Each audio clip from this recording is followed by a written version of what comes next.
నీకు జగన్మోహన్ రెడ్డి గారు చేసినటువంటి అన్యాయం ఏంది? జగన్మోహన్ రెడ్డి గారి ఆస్తిలో మీరు భాగాన్ని ఎందుకు కోరుకుంటున్నారు? అసలు జగన్మోహన్ రెడ్డి గారికి ఉన్నటువంటి బిజినెస్లలో, వ్యవహారాలలో, వ్యాపారాలలో ఎక్కడైనా మీ కేవైసీ ఉందా? ఎక్కడైనా మీ పాన్ నెంబర్ ఉందా? ఎక్కడైనా మీరు షూరిటీ పెట్టిర్రా? ఎక్కడైనా మీరు ఆ అప్పులో నేను కడతా అనే మాట చెప్పిర్రా? లేకపోతే అనేకమైనటువంటి ఇష్యూస్ లోపల జగన్మోహన్ రెడ్డి గారు ఇబ్బంది పడుతుంటే ఆ ఇబ్బందులను అధిగమించడానికి ఎక్కడైనా మీరు పాత్ర మీదుందా? మీరు ఇవ్వు అంటే రాజశేఖర రెడ్డి గారి ఆస్తులు, రాజశేఖర రెడ్డి గారు వీలునామా రాసిండ్రు అనే మాట కూడా ఈ మధ్యన మారుతూ ఉన్నారు. రాజశేఖర రెడ్డి గారు 2004లో అఫిడవిట్లో పెట్టినటువంటి ఆస్తులు 2009కి వచ్చే వరకు ఆస్తులు అఫిడవిట్లో లేవు. అప్పటికే మీకు జగన్మోహన్ రెడ్డి గారికి ఇద్దరికి కూడా ఆస్తుల పంపకం రాజశేఖర రెడ్డి గారు ఉన్నప్పుడే చేసిండు. మీకు పెళ్ళై 30 సంవత్సరాలైంది.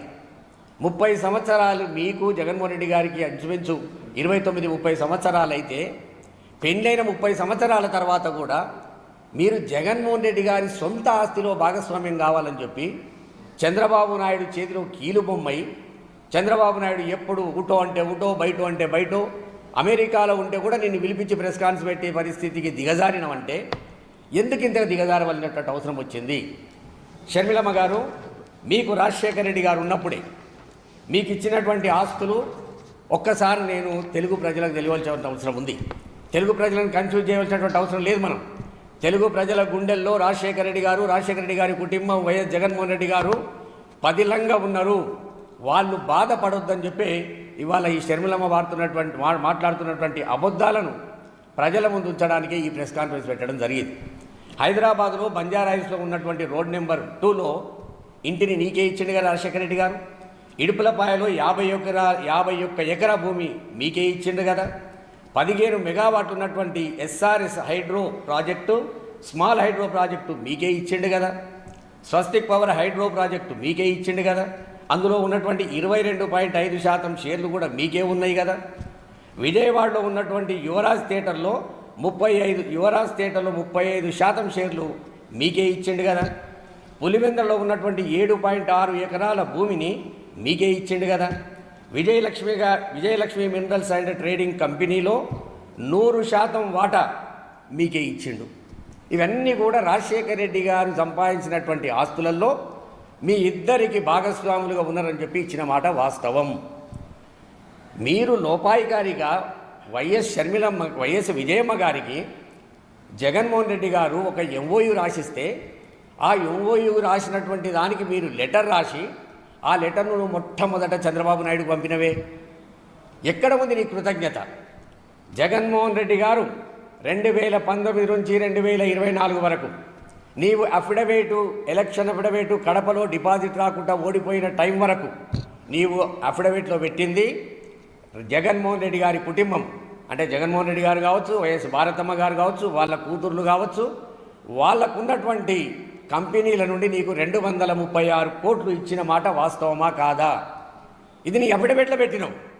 నీకు ఇంత కృతజ్ఞత లేకుంటే మాత్రం షర్మిలమ్మ అసలు నిన్ను ఎవరు కూడా క్షమించే పరిస్థితి లేదు.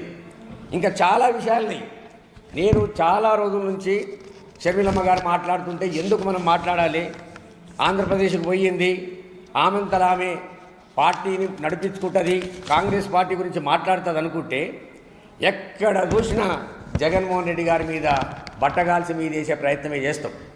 తెలంగాణలో పార్టీ పెట్టి తెలంగాణ ప్రజలకు మోసం చేసి తెలంగాణలో నేను నమ్ముకున్న వాళ్ళకు కృతజ్ఞత చూపకున్నా పర్లేదు, కానీ నీ అన్న చేసినటువంటి సహాయానికి, మీ అన్న ఇచ్చినటువంటి నీకు ఆర్థిక సహాయానికి, మీ అన్నకు నీ మీద ఉన్నటువంటి ప్రేమకు నీకు కృతజ్ఞత ఎక్కడ కూడా లేదు. అసలు ఎక్కడనో ఉంటారు శత్రువులు అంటారు, కానీ ఎక్కడో ఉండరు. ఇక్కడ సునీతమ్మ రూపకంగా, వైఎస్ షర్మిలమ్మ రూపకంగా వైఎస్ఆర్ కుటుంబంలోనే శత్రువులు మొదలైందంటే ఇవాళ చెల్లెళ్ళు అనే మాట ఎత్తేయడానికి కూడా భయపడేటటువంటి పరిస్థితి మీరు తీసుకొచ్చారు. అందుకు నేను షర్మిలమ్మ గారితో ఇంకా కొన్ని విషయాలు చెప్పదలుచుకున్నాను.